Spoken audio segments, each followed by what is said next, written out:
શાપર ગામમાં આરોગ્ય સેવાઓ સુદૃઢ કરવાના હેતુથી દાતા ધર્મેશભાઈ ટીલાળા દ્વારા માતૃશ્રી સ્વર્ગસ્થ રળિયાતબેન ટીલાળાની સ્મૃતિમાં ગ્રામ પંચાયતને નવી એમ્બ્યુલન્સ અર્પણ કરવામાં આવી છે। આ એમ્બ્યુલન્સનું વિધિવત લોકાર્પણ જિલ્લા પંચાયત સભ્ય, સરપંચ અને અગ્રણીઓની ઉપસ્થિતિમાં યોજાયો હતો। આ સુવિધાથી ગ્રામજનોને કટોકટીના સમયે તાત્કાલિક હોસ્પિટલ પહોંચાડવામાં મોટી રાહત થશે।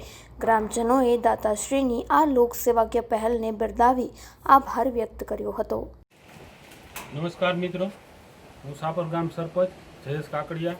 આજે જણાવતા ખૂબ આનંદ થાય છે કે સાપર ગ્રામ પંચાયતને સાપર ગામના લોકો માટે સ્વશ્રી સ્વર્ગસ્થ શ્રી રળિયાતબેન રણછોડભાઈ ટીલાળાના 6ઠ્ઠી પુણ્યતિથિ નિમિત્તે એમના સુપુત્ર શ્રી ધર્મેશભાઈ ટીલાળા દ્વારા સાપર ગ્રામ પંચાયતને સાપર ગામના લોકો માટે થઈને એમ્બ્યુલન્સ સેવાની ભેટ આપેલી છે। આ એમ્બ્યુલન્સ એટલે કે ખાલી સાપર ગામ પૂરતી સાપર ગામમાં હશે અને કોઈ પણ લોકોને ક્યારેય પણ નાના મોટી ઇમરજન્સી એ સિવાય પણ કોઈને હોસ્પિટલે કે અન્ય જગ્યાએ લઈ જવાનું જ્યારે થાય કે જેવી સર્વિસો 108 જેવી સર્વિસ જે સેવાઓ નથી આપી શકતી એવા સેવાના ઉપયોગ માટે થઈને જે લોકો પાસે વાહનની સુવિધા નથી એવા લોકોને આ સેવા ખૂબ જ ઉપયોગી થઈ શકશે। જેના માટે થઈને આવી સુંદર ભેટ સાપર ગામના પૂર્વ સરપંચ અને જિલ્લા પંચાયતના સદસ્ય શ્રી ધર્મેશભાઈ ટીલાળા દ્વારા આપેલી છે।